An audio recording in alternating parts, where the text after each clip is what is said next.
Hello my dear students, let's start with another chapter in your supplementary reader, that is Unit 6, The Fight. Now before reading the chapter, I would like to tell you that the story is about two boys. There is Ranji and there's another boy who is very, he loves to fight actually. He loves to get into a fight.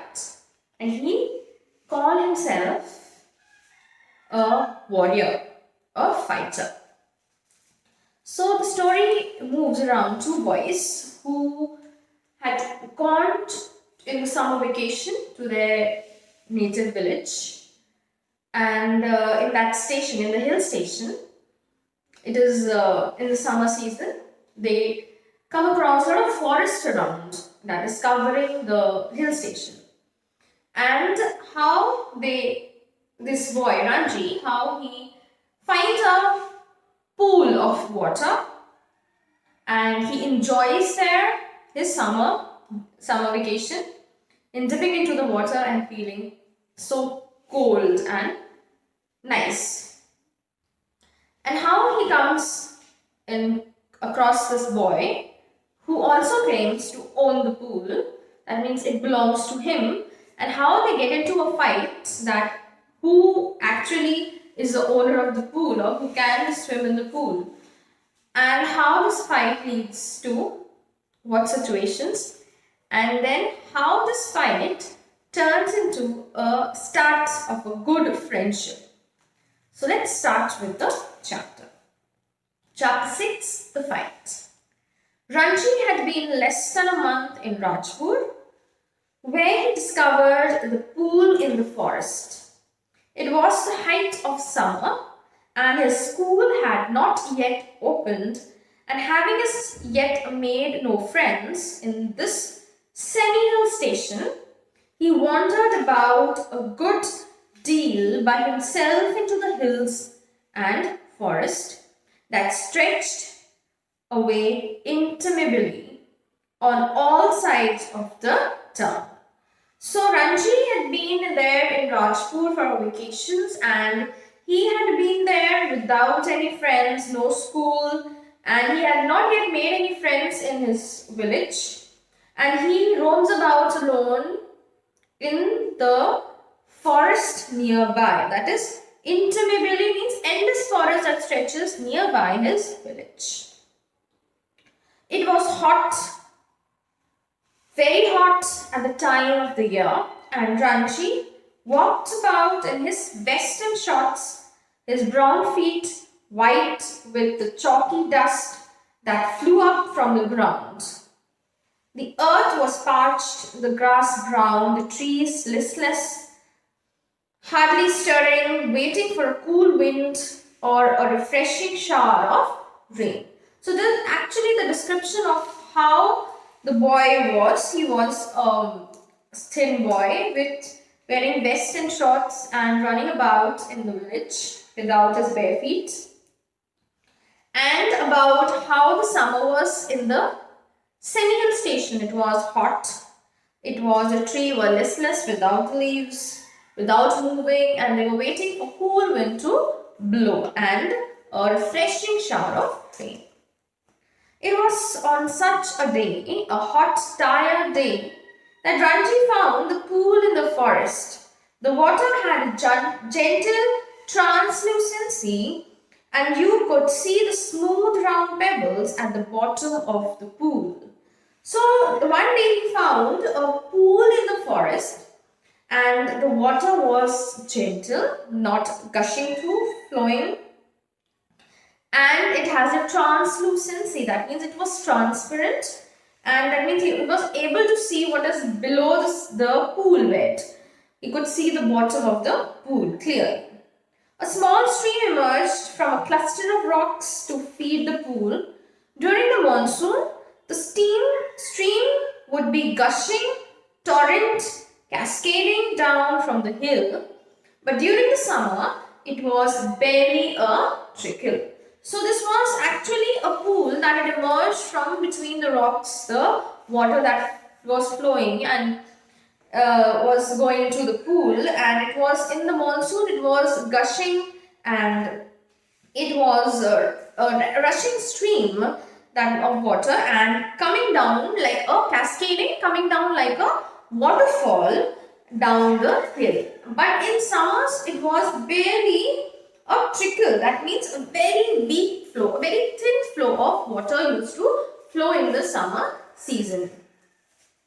The rocks, however, held the plant in the pool, held the water in the pool, and it did not dry up like the pools in the plains. So because it was a semi-hill station, so the pool would not dry as it dries in the plains or in the desert. It still had that trickle down, barely trickle that was filling the pool water.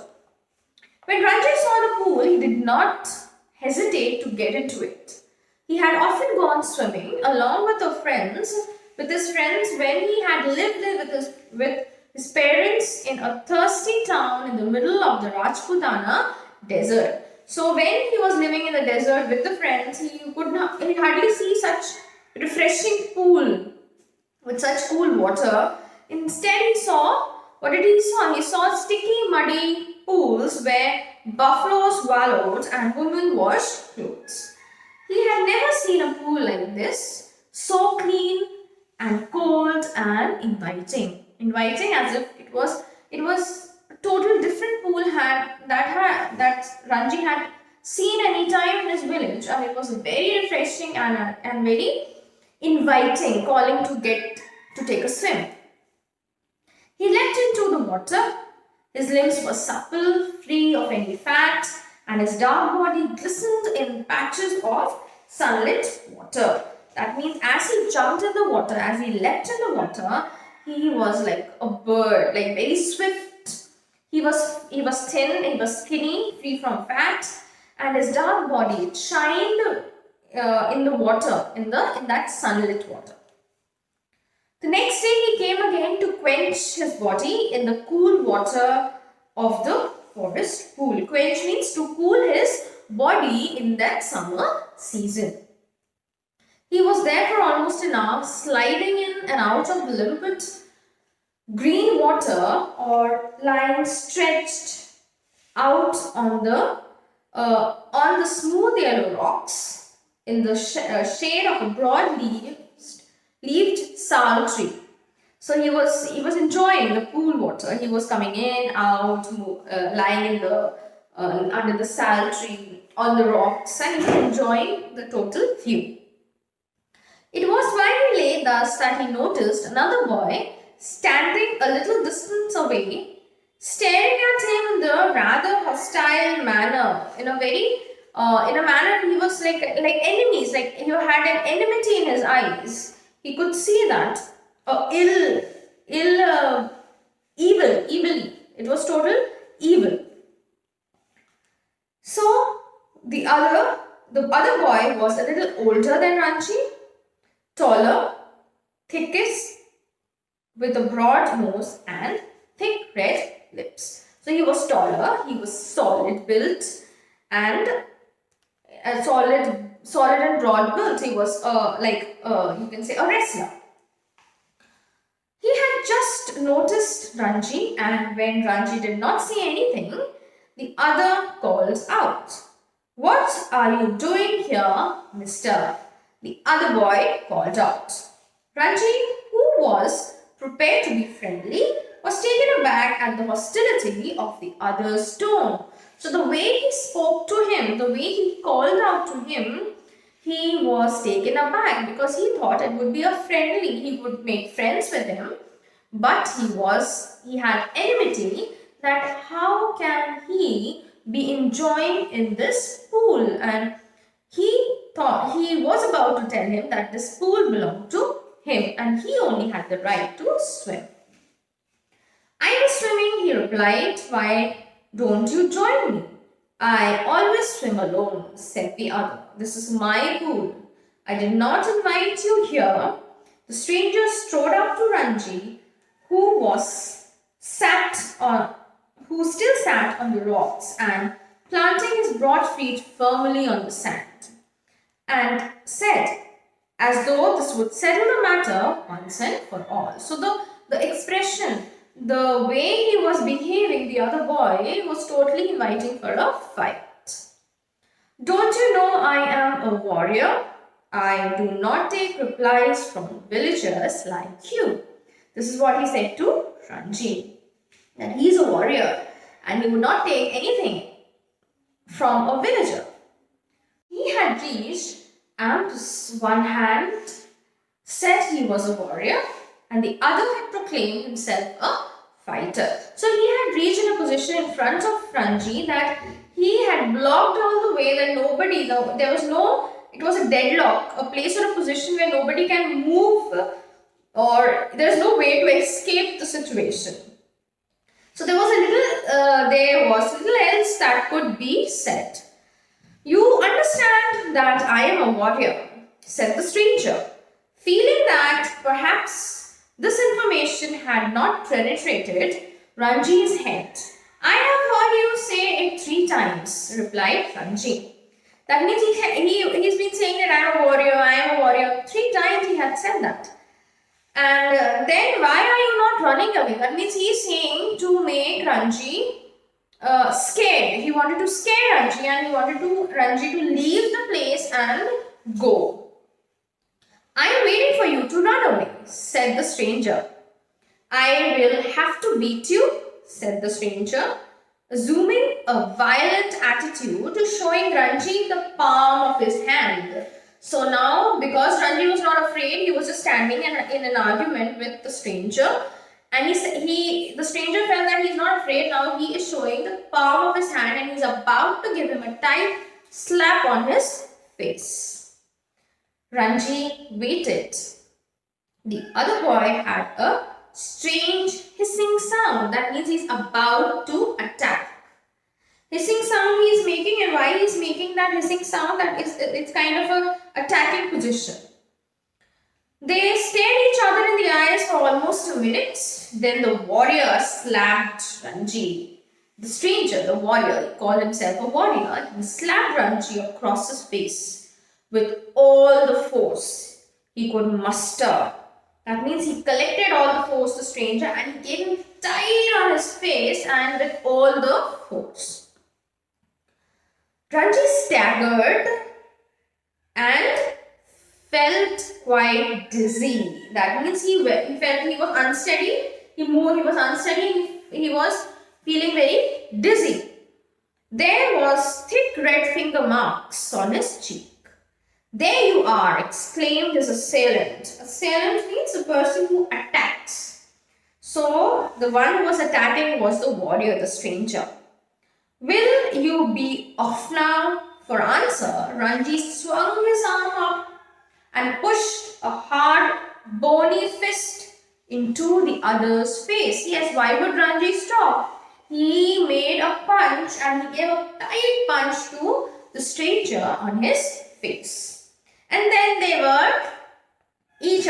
were all together fighting. Each other towed, swaying on the rocks, tumbling on the sand, rolling all over the legs, arms locking in a desperate, violent struggle, gasping and crushing, clawing and slapping. They rolled into the swallows of the pool. So they were today moving side to side, holding each other, pulling each other, hitting each other, and waiting in between to take to relax and then again start fighting. And they were in the pool also fighting with each other. Even in the water, the fight continued at sputtering and covered with mud. They cropped for each other's head and throat. So they were speaking quickly, confusedly. They were, in the water and grasping each other's head and throat. But after 5 minutes of frenzies, that means after this total violence that they had created, unscientific struggle, neither boy had emerged victorious. After such a violent fight for 5 minutes, when they were not able to breathe, they were all exhausted, there was no result. None of them was victorious. The body is heavy with exertion. They stood back from each other, making tremendous efforts to speak. Now, do you realize I am a warrior? Gasped the stranger. Still, after a violent fight, after fighting, after after such a lot of exertion, not able to breathe, and still the stranger stood up and said, "You see, I am a warrior." "Do you know I am a fighter?" said Ranji with difficulty. They gave a moment of consideration to each other's answer, and in that moment of silence, there was only their heavy breathing. They both were tired. They were not able to breathe. And they were restless. They were not able to breathe. And the rapid beating of their hearts. "Then you will know, not leave the pool," said the warrior. "I will not leave," said Ranji. "Then we shall have to continue the fight," said the other one. "All right," said Ranji. But neither the boy moved neither took the initiative. Yes, because they were too tired. They said, "I will not leave the pool, you will not leave the pool." So they had to come to a conclusion because neither of them was victorious in the fight. And when they said that I cannot leave, you cannot leave, and still no one was taking the initiative to move forward for another fight. So the warrior had an inspiration. And what was that inspiration? A new idea? "We will continue to fight tomorrow," he said. "If you dare to come here again tomorrow, we will continue the fight, and I will not show you mercy as I have done today." So still this stranger, the warrior, is emerging, very solid. And he said, if you will come tomorrow, again we'll be having a fight, and I will not show mercy, I will not leave you. "I will come tomorrow," said Ranji, "and I will be ready for you." They turned from each other and then going to the respective rocks, put on their shoes and left the forest by the roots. So Ranji said that he will come again for a fight, and then they they moved from each other, away from each other, and they started going to the respective rocks and where they had put their clothes, and they left for the forest roots. And then they decided that if they will come, they will again have to go for a fight. So this was the first part of the explanation. Please read the chapter and see the video.